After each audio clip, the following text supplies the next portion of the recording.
আলাইকুম বন্ধুরা, শুভ দুপুরবেলা। কেমন আছেন আপনারা? যেখানে আছেন আমার ফেসবুক ফ্রেন্ড ফলোয়ার ভাই বোন সবার প্রতি রইল আন্তরিক অভিনন্দন, শুভেচ্ছা, ভালোবাসা। জায়গাটা খুব সুন্দর না? তো আপনাদের সাথে শেয়ার করলাম। এখানে আছে বাড়িঘর, আছে ঘর বাড়ি আছে দেখার মতন। মানুষ চলে যাচ্ছে, ছুটির দিন না, মানুষ কম। ঢাকা শহর মানুষ নাই, ছুটির দিন মানুষ গেছে গা সবাই। 4 দিন ছুটি, ছুটির কারণে ঢাকা শহর খালি হয়ে গেছে গা। আর নাহলে এইখানে হাজার হাজার মানুষ থাকে।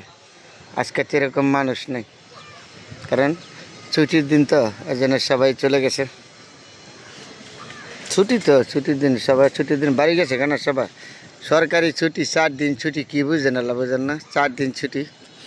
তারপরে ঢাকা শহর থেকে লাভ আছে মানুষ। তারপরে জায়গাটা খুবই সুন্দর, আপনাদের সাথে শেয়ার করলাম। দেখার মতন একটা জায়গা, পরিবেশটা দারুণ। ভালো থাকবেন বন্ধুরা সবাই।